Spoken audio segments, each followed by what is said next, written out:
Hoy vamos a meternos de lleno en una obra que, de verdad, le dio la vuelta a la teología del siglo XX, Jesucristo Liberador de John Sobrino. Es un libro que nos obliga a repensar por completo una figura que creíamos tener muy clara, y lo hace no desde la teoría, no desde las alturas, sino desde la cruda realidad de los pueblos oprimidos. Y es que Sobrino no se anda con rodeos, para nada. Desde la primera página nos lanza una pregunta que es, casi una provocación, ¿no? Una pregunta que de verdad hace temblar los cimientos de la fe más tradicional y nos obliga a pararnos a pensar, ¿cómo se ha llegado a usar el nombre de Cristo a lo largo de la historia? Vale, para entender bien todo este argumento vamos a seguir un recorrido muy claro, en 5 pasos.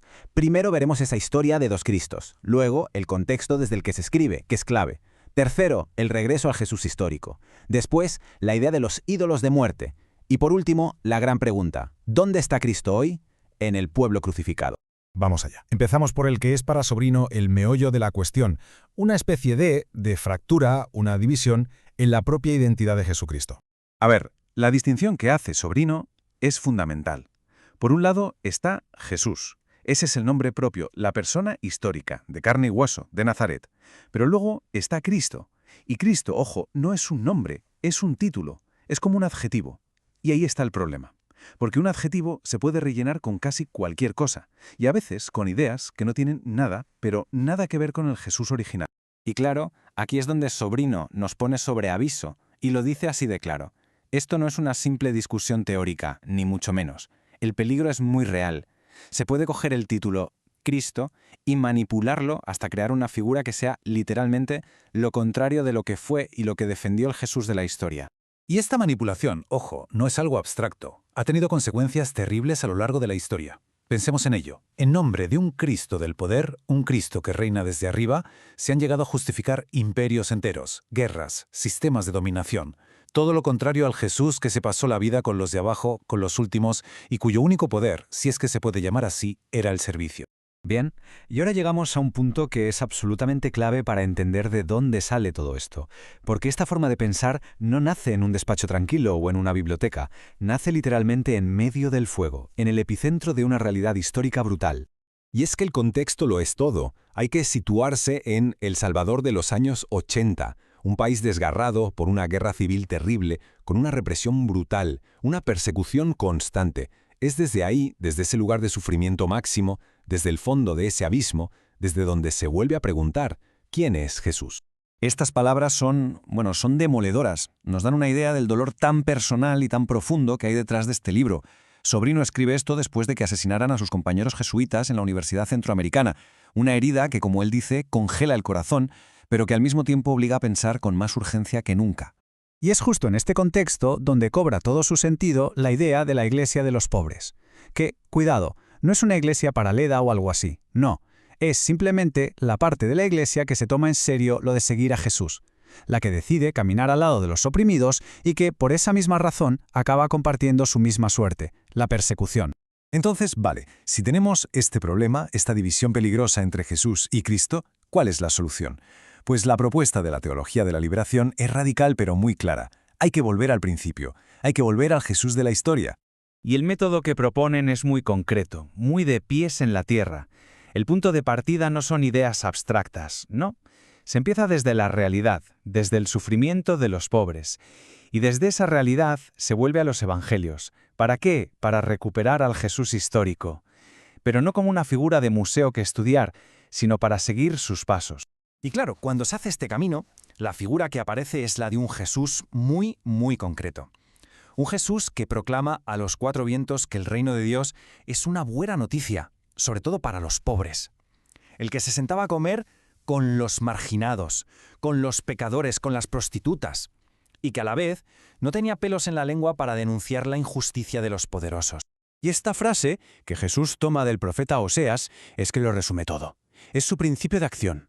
Lo que viene a decir es, el culto que de verdad le importa a Dios no son los rituales, es la justicia, es la misericordia con las personas. Dicho de otro modo, la causa del ser humano que sufre es la causa de Dios. Claro, seguir a un Jesús así, un Jesús tan real y tan comprometido, tiene consecuencias.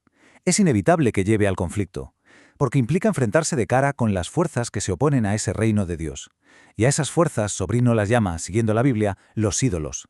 Pero Cuidado, cuando hablamos de ídolos, no hay que pensar en estatuas de madera o piedra. La idea aquí se moderniza por completo. Los ídolos de hoy son realidades históricas, cosas como la riqueza, el poder, que se convierten en absolutos. Se ponen en el lugar de Dios, exigen lealtad total y, lo peor de todo, para poder sobrevivir, necesitan víctimas, piden sacrificios humanos. Y en su contexto, en El Salvador, Sobrino y Monseñor Romero los identificaron con nombres y apellidos. El primer ídolo, la riqueza, que para que unos pocos acumulen, necesita que muchísimos sean pobres. El segundo, el poder, el Estado, cuando se convierte en una máquina de oprimir. Y el tercero, la llamada doctrina de la seguridad nacional, que era la ideología que permitía masacrar a la gente en nombre del orden.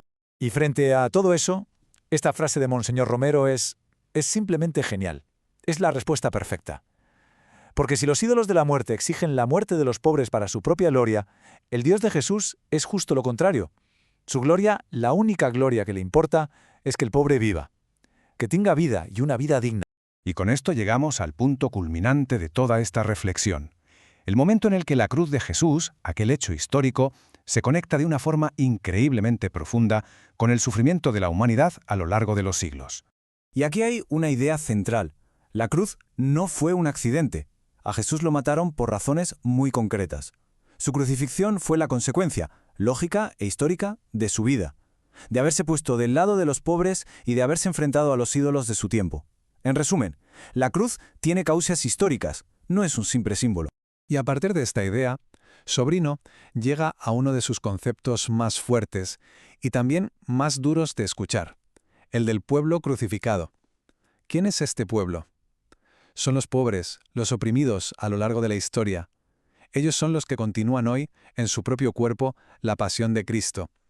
Se convierten, por así decirlo, en su cuerpo histórico. Esta frase de Ignacio Ellacuría, otro de los jesuitas asesinados, es, de una claridad brutal. Lo que viene a decir es que el pueblo crucificado es el que carga con el pecado del mundo, que el maquillaje, el bienestar de unos mundos, se paga con la desfiguración, con el sufrimiento de otros. La conexión es directa. Y el ejemplo más claro de todo esto es, sin duda, el de Monseñor Romero. A él no lo asesinaron por defender los edificios de la Iglesia o su poder. Lo mataron por lo mismo que a Jesús, porque tomó partido, se puso del lado de los pobres, les dio voz, y por eso tuvo el mismo final. Y así llegamos al final. Y todo este recorrido nos deja flotando una pregunta final que tiene una fuerza tremenda. Si resulta que a Jesús, a Cristo, se le encuentra hoy en las víctimas de la historia, en los pueblos crucificados del mundo, entonces, ¿qué significa seguirle? La pregunta sobre la fe deja de ser algo teórico y se convierte en un desafío muy real, un desafío que nos interpela a todos.